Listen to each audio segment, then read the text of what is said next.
We finally have it, guys. The Summer 2018 official dev letter.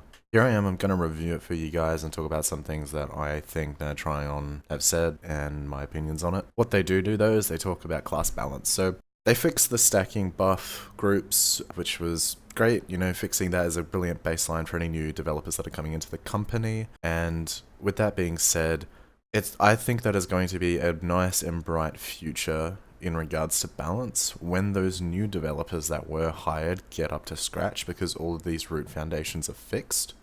They speak about warrior balance. Warrior balance right now, in my opinion, is really good. You got pretty much the best tank, the best heals, predominantly very close to the best DPS. It's pretty balanced in terms of damage, and you've got, I guess, the best support too, in a very broad sense.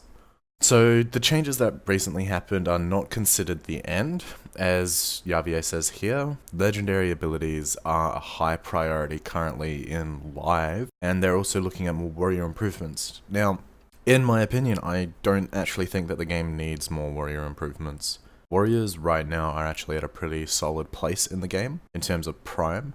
If you're talking about live warrior improvements, I completely wholeheartedly agree with that. Warrior needs some live love. But in my opinion, in regards to prime, when you're making a character and you look at the screens of what they can play and what's at the top of the list, for example, at the top of the cleric list, clerics are said to be healers predominantly. However, they are, I would like to say, hands down, the worst healers, but in a typical fantasy style MMORPG, are supposed to be known for their fantastic healing abilities. You've got brilliant healing souls like Purifier. Purifier really is the bread and butter of healing in Cleric. Purifier is a fantastic soul that is really well designed. It just needs a bit of tuning and raid bosses to actually allow the need for a Purifier, because none of the raid bosses currently in any of the content needs a Purifier or needs that mitigation.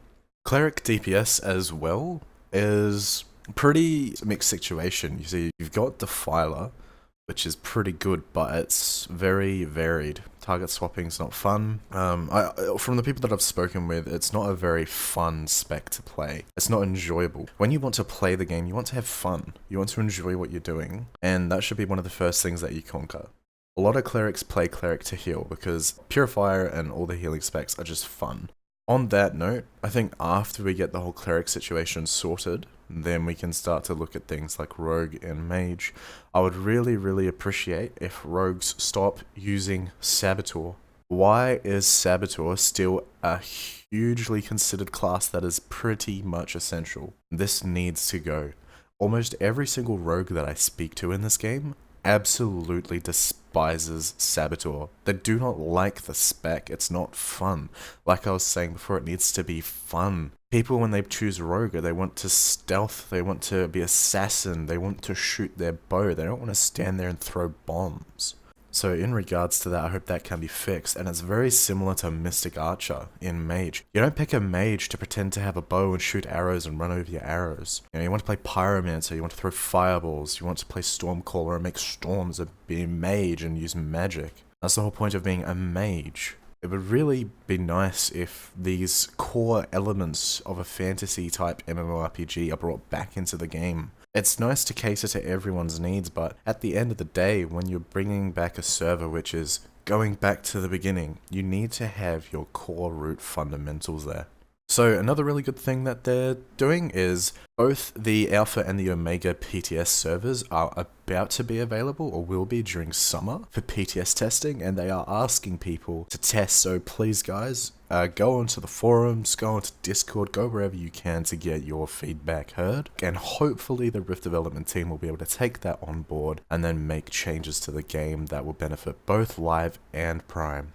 So then they go on to speak about raid tunes in Greenscale's Blight, how it was released and how the sliver bosses were nerfed. Now, in terms of Greenscale's Blight, I've already gone over that in my last video, but basically, please fix pulling bosses to the entrance of instances. Now, in terms of nerfs to Gilded Prophecy, you are nerfing the wrong boss. I don't know why Overlook was nerfed. Thalgor was the one that needed the nerfs. Now, none of them need nerfs because we all overgear the content. Whether or not it's balanced for fresh 50s, I'm not too sure, to be honest. I don't think Thalgor currently is balanced for fresh 50s. Previously, think about it, we had to stack rune shapers and exploit that bug to kill the boss. Or we had to exploit the Thalgor bugs to kill the boss.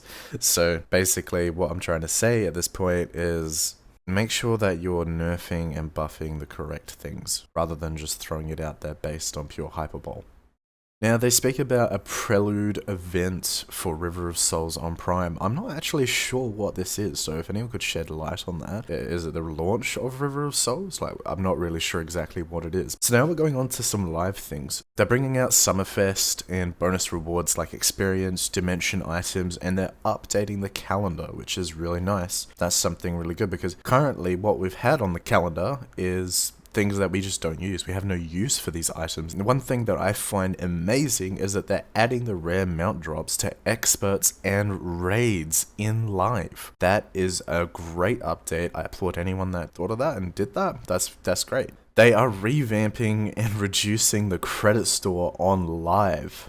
They say that it's not gameplay replacement, and they are open to feedback. So please, guys, this is a huge thing. The credit store is the reason why many people quit Rift. As they've said, it's not a gameplay replacement, and they want to reflect that. So this is a major positive in the dev letter. So please discuss this positively. Give feedback. The Rift team have openly stated some things in the past and aren't able to deliver it now. They've also stated why this has happened, but you know, they do give false promises. I completely understand, but in the end, being completely negative doesn't necessarily generate any positive outcome. So you need to be diplomatic, you need to be positive, and you need to be constructive as well. I'm not saying just pretend everything is fantastic, because it's not, but with that being said, try to be positive. More lockboxes as usual is coming out, which is normal. I mean, it's Rift, it's live, that's what they're doing. They're revisiting Eternal Weapons impacts on builds. This is a huge step for live. This needed to be done a year ago. This is amazing. You made your job harder by introducing eternal weapons and legendary abilities and planar fragments. The concept behind these introductions to the game was there. It was a good concept. It had its values, it had its reasons. The way it was implemented was very detrimental to the game. You made your job harder. You made the impact of Eternals way too much. It shouldn't impact builds that much. You shouldn't have to revolve everything around your weapon or around your legendaries or around your fragments. What these things should be minor increases. They shouldn't be vast, robust, huge increments of DPS healing gain or tanking gain. The Eternals initially here getting balanced, revisited as they're saying, that's a huge plus in my books. So they're also addressing planar fragments and their level of RNG and cost to upgrade. That's brilliant. So the costs to upgrade have already had a 50% nerf, which is great. Now we're at the stage where we've flushed out so much of the current platinum in the game from all the people that exploited bugs and stuff and got millions and millions. So I'm glad that you're now reducing it even further to the normal players or newer players. Because let's be real, newer players in Rift, they're not going to be getting 10, 15, 30,000 planari anytime soon. It's not going to happen. You guys really need to adjust it based on the newer player base, because you've brought in newer players from Prime and you need to really cater to those people and not just put this massive grind wall in front of their face where they just completely turned off and leave because of the things that have happened in the past where people have millions and millions or hundreds of thousands of platinum. I also like the fact that you are reducing the level of RNG. That's always a good thing. No one likes to spend platinum or money on things that they have no idea what they're getting. That's just gambling and that's just a bad addiction. The more that you remove this sort of stuff in your game, the more positivity you're going to get out of the people who play it. So continue to do so. That's really good. And finally, they are now testing banding of Warfront queues together. I'm not really sure what this is. I think this is what they mean by this is they're trying to get all of the level brackets together as a test. I'm not sure how this is going to work, because you're going to have a bunch of people who are level 10 with like 5 abilities and a bunch of level 70s who have like, 30 or 40 abilities and legendaries and stuff. So I'm not really sure how this is going to work. In my opinion, what I think should be done is you should generalize everyone to 61 points. You should bring it back to Nightmare's Tide before legendaries came out. Legendaries at this point are completely unbalanced. They should not be a part of PvP. If you want fun, balanced player versus player, bring it back to the build where it was around about 3.7 or 3.8. Everyone was over 65 using 61 point builds, had masteries, and everything was relatively balanced, and there was nothing that was so majorly out there. I think if you want to make this grouped Warfront queue work, you need to make sure everyone scales up to level 65, have the 61 point builds, maybe even make presets for lower levels, because the lower levels might not have any clue. They would spawn into a Warfront and be like, oh, what's all this? I have no clue. Just give them a preload, give them abilities on their bar already, or give them the ability outside of the game to have a PvP role slot where they can make 61 point builds which only are accessible inside PvP. This would bring back a lot of PvPers into your game, having balance, having a reason to play, and having anyone from any level being able to play the game. I think that would actually be really good.